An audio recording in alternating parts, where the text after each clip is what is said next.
Even though we hadn't seen each other for a month, Scene said nothing about my health. Instead, he simply demanded a divorce. I want a divorce from a wife who neither does household chores nor works.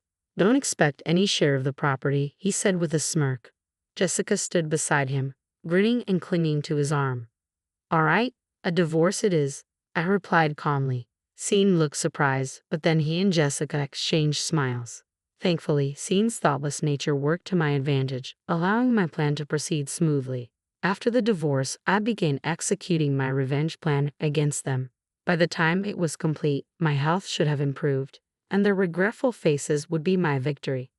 I'm Sophie, 47 years old, an illustrator and picture book author. Drawing has always been my passion. I have two childhood friends, Sean and Jessica, both very important to me. Sean is also my husband. It all started after high school when I was the only one who went to a different university. That's when Sean asked me out. I had always thought he had feelings for Jessica, so his confession took me by surprise. I was secretly in love with him, so I was overjoyed. Before starting our relationship, I consulted Jessica. She had always been somewhat of a troublemaker, often coveting what belonged to others and causing issues which worried her parents. Despite this, Sean and I tried to include her in our lives as much as possible. I married Sean at 25, but 4 years later, Jessica suddenly introduced her fiancé Matt. He was a well-mannered man who quickly became close with us. We spent holidays together, enjoying trips and discovering our favorite drinks. I thought our relationship was solid, but about 2 years after Jessica and Matt's marriage, things began to deteriorate. The trouble started when Jessica became pregnant. Sean and I had decided not to have children. We liked kids but preferred to focus on our hobbies, such as drinking and traveling. We admired families with children but were content without them. However, Sean's behavior changed dramatically after learning about Jessica's pregnancy. He quit smoking, which he had stubbornly refused to do for my sake, just because Jessica mentioned the smell. He even took paid leave to drive her to the hospital, clearly going beyond what a childhood friend would do. You know, if you stay too close to Jessica, Matt might feel uncomfortable. I warned him. You're busy, right? It's terrible how indifferent you are, even when a pregnant friend needs help. He retorted, I'm trying to help out. I do the shopping and run errands. I think accompanying Jessica to the gynecologist is a bit much, though. I argued, if she's scared, she should have Matt go with her. Going with her every time makes it seem like you're the child's father. You're not going to be pregnant anytime soon, so what does it matter? Sean dismissed my concerns. We rarely fought before, but since Jessica's pregnancy, our arguments increased. This tension continued after Jessica's delivery, with Sean spending more time with her and her child. When Maya turned 5, an incident occurred the night before her preschool graduation. Sean was rummaging through the bedroom closet. What's wrong? Do you have a business dinner tomorrow? I asked, noticing his suit thrown carelessly on the bed. His workplace had a casual dress code except for formal meetings. No, I'm deciding what to wear for the graduation ceremony, he replied. Wait, you're planning to attend Mia's graduation? I protested loudly. Matt can't make it, and Jessica asked me to come, he said. That's just wrong, I protested, causing Sean's expression to sour. I was aware that Scene sometimes picked up Mia from preschool, and I had also helped out occasionally.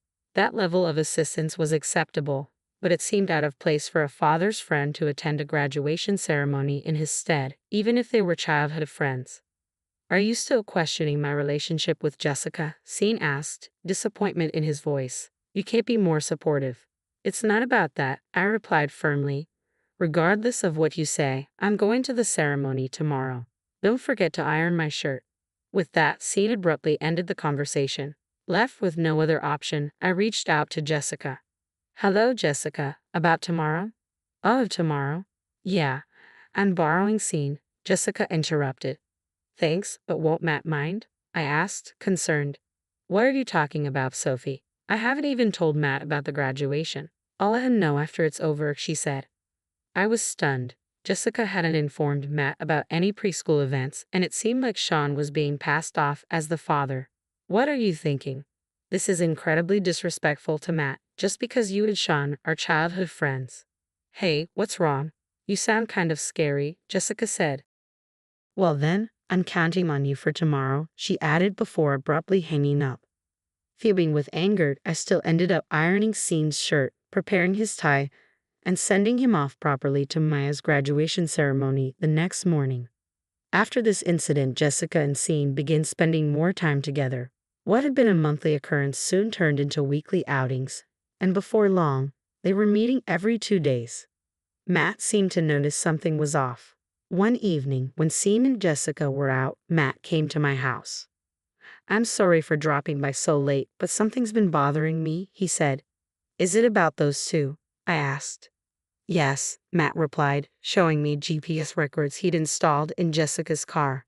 The records revealed that they had visited a lodging facility about 3 times a week, always on days when Scene was out with Jessica. The implication was clear from Matt's expression. "What do you want to do?" I asked. "I want to take revenge on them," Matt said. "I can't forgive them for betraying us after all this time." I felt the same way. We secretly began planning our revenge against Scene and Jessica. My first step was to focus on increasing my income. After getting married, I had reduced my work to focus on household duties, which significantly lowered my income. Matt transitioned to working from home, and whenever Jessica and Scene were out, he would bring Maya to my house so we could take care of her together. Unaware of our arrangement, Jessica and Scene made it easy to gather evidence against them. Just as we were ready to execute our revenge plan, we were stunned to learn the truth about Mia. After much deliberation, Matt and I decided to postpone our revenge until Maya reached adulthood. We didn't want to hurt her while she was still young.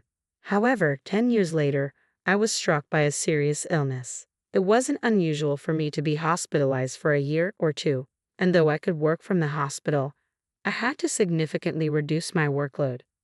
I immediately informed Matt of my situation and discussed it with Scene. "I see. I'll come to visit you sometimes," Scene replied casually, showing no real concern for my condition. His indifferent attitude made it painfully clear that he no longer cared about me. It seemed true, as he visited only once or twice a month. As time passed and Maya turned 15, she had been visiting me almost every day since my hospitalization. However, after her 15th birthday, something felt off. I asked Matt if he knew anything, but he didn't seem to know either. When I inquired with Mia, she simply told me not to worry about it. We were left in suspense, but the truth was eventually revealed by Scene, who unexpectedly came to visit me in the hospital. "Hey, it's been a while," Scene said as he entered the room without knocking. It had indeed been a month since we last saw each other. During that time, Scene had changed significantly, becoming quite flashy. Jessica followed him in, showing no concern for my health. "I'm divorcing you," Scene announced. "You don't do housework or have a job, and there will be no division of property. Sophie, please take care of this," he said with a smirking smile, while Jessica clung to his arm. "All right, a divorce it is," I replied calmly. Scene was surprised by my readiness but quickly exchanged smiles with Jessica. Scene's straightforward nature played to my advantage, allowing my plan to proceed without any issues.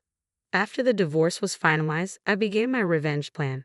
By the time it was complete, I hoped my illness would have improved, and their regretful faces would be my reward. I called Matt to inform him of my transfer to another hospital and that a lawyer would handle any dealings with Scene and Jessica. Matt moved closer to my new hospital and continued bringing Maya to visit me regularly.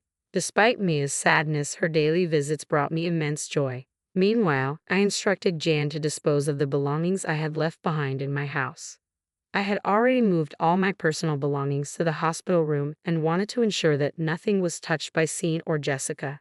After settling into my new hospital and Matt's relocation, I received a call from Scene. Despite only being away from my room for a few minutes, I found 30 missed calls on my smartphone. Annoyed, I answered when the phone rang again. "Yes, what is it?" I said.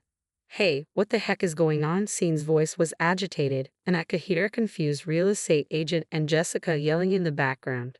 My mood darkened further. "What do you mean? What's going on?" I replied. "The house. Why are we being kicked out?" Scene demanded, raising his voice and clearly refusing to acknowledge any responsibility. I remained calm. Of course, after everything that's happened, it's only natural that the room I rented would be canceled. You seem to have forgotten that the space we lived in was rented by me for work. When I started working independently, I couldn't afford a separate workspace, so I rented a room that served both as a home and an office. Scene, whose income was insufficient to live alone, ended up living in that space. However, he never paid rent or utility bills for the room. While he did provide monthly living expenses, they were never enough